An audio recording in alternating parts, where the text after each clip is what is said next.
Ada suatu riwayat ketika sahabat Rasulullah Utsman bin Affan sedang berkhutbah dan berpesan, "Sungguh pernah terjadi pada seorang pria soleh dari kalangan ahli ibadah. Dia rajin beribadah ke masjid.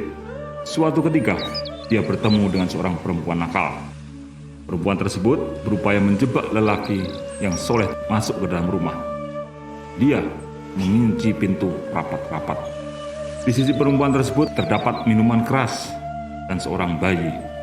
Perempuan tersebut berkata, 'Kamu tidak bisa keluar dari rumah ini sebelum engkau memilih minum segelas arak atau engkau berzina denganku, atau engkau membunuh bayi ini.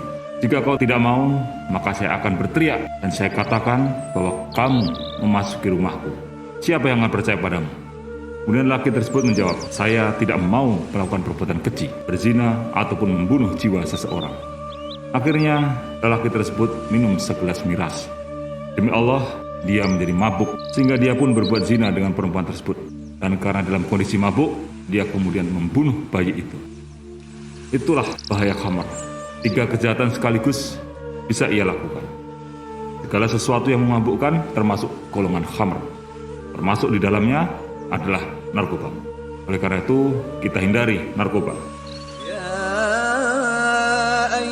الذين آمنوا إنما الخمر والميسر والأنصاب والأزلام رجس من